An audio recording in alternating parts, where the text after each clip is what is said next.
નમસ્કાર દર્શક મિત્રો, હોટલાઇન ન્યૂઝમાં આપનું સ્વાગત છે. સુંદરકાંડ અને management. Hanumanji the great management ગુરુ. બાબા તુલસીદાસજીએ લખેલા રામચરિત માનસના સુંદરકાંડની ચોપાઈઓ અને મેનેજમેન્ટની વાતો, એના ઉપર આપણે વિશદ ચર્ચા કરી રહ્યા છીએ. આવો આજે આ ચોપાઈઓમાં આગળ શું આવે છે, શું સંદેશો મેનેજમેન્ટના સંદર્ભમાં આપવામાં આવ્યો છે એની વાત કરીએ. નૂતન કિશલય અનલ સમાના દેહી અગ્નિ જની કરહી નિદાના દેખી પરમ બિરહાકુલ સીતા સોચન કપિહિ કલપસમ બીતા કપિ કરહી હૃદય વિચાર દિન મુદ્રિકા ડારી તબ જનુ અશોક અંગાર દિન હરસી ઉઠી કર ગહેઉ तब देखी मुद्रिका मनोहर राम नाम अंकित अति सुंदर चकित चितवा मुदरी पहचानी हरक विषाद हृदय अकुलानी.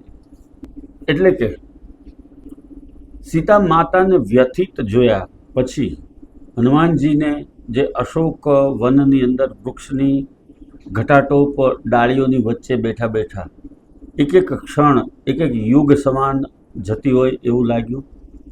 અને આ જ સમયે હનુમાનજીએ પોતાની મુદ્રિકા, એટલે કે સીતા માતા જ્યારે વ્યાકુળ થઈ ગયા હતા ત્યારે હનુમાનજીએ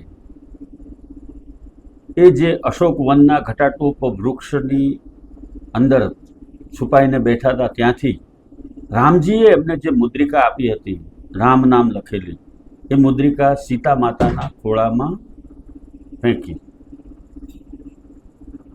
સીતા માતાની પાસે એ મુદ્રિકા આવતા એમને થયું કે આ કોણે આ વસ્તુ અહીંયા લાવ્યા? તો રામની મુદ્રિકા છે.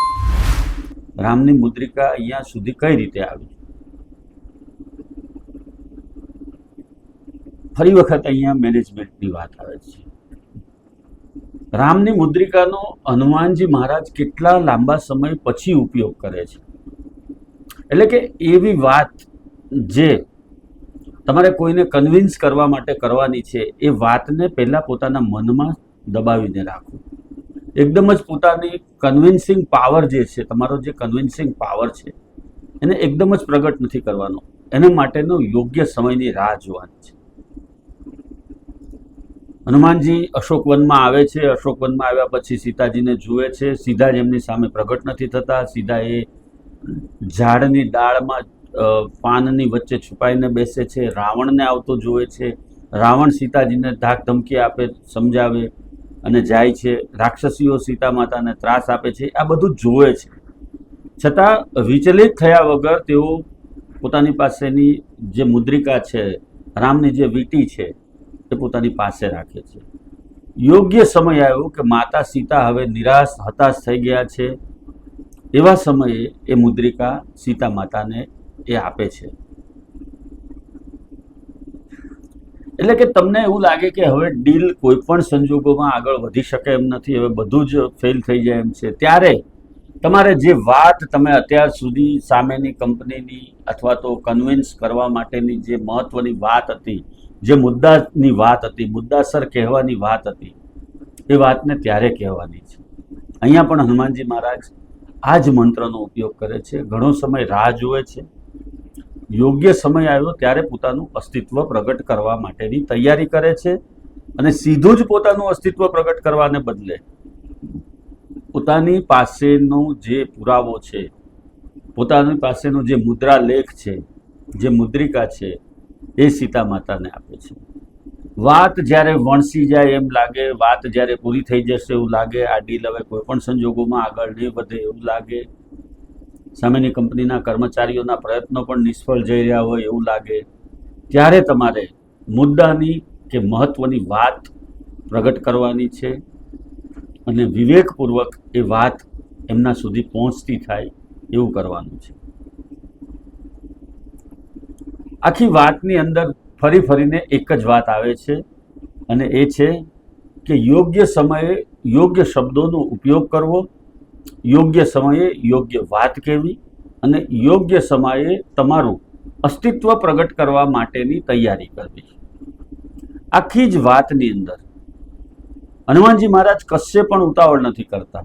નહીં તો એટલા શક્તિશાળી હતા કે રાવણને ઉપર વૃક્ષની ડાળમાં બેઠા બેઠા એમની ગરદન પકડી અને એને ફંગોળીને લંકાની બહાર ફેંકી શકે, એટલા બધા તાકાતવાળા હતા. પરંતુ એ નથી, પોતાની શક્તિનો ઉપયોગ એ રીતે નથી કરતા. તમારે પણ તમે જ્યારે કોઈ કંપનીની સાથે ડીલ કરવા જાઓ ત્યારે તમારામાં શક્તિ છે, આવડત છે, અભ્યાસ છે, અનુભવ છે, ભણતર છે, પરંતુ સામેની કંપનીના સીઈઓ કે બોસની સાથે એવું વર્તન કશે જ નથી કરવાનું કે તમે એના કરતાં વધારે સક્ષમ અથવા લાયક છો એવું એને અહેસાસ થાય. એનો અહેસાસ એને તમારી શક્તિ અને તમારી કામની સજગતા અને કાર્ય પ્રત્યેની રુચિ થકી થવો જોઈએ, એવો પ્રયત્ન કરવાનો છે. અગેન તમારું અસ્તિત્વ પ્રગટ કરવા માટે યોગ્ય સમયની રાહ જોવો અને યોગ્ય તક મળે ત્યારે જ તમે કોણ છો અને તમે શું કાર્ય કરી શકો છો એ લોકોની સમક્ષ રાખો. આવા પ્રકારના વિડીયો તમને જોવા ગમતા હોય તો હોટલાઇન ન્યૂઝ ચેનલને લાઇક, શેર અને સબસ્ક્રાઇબ કરો.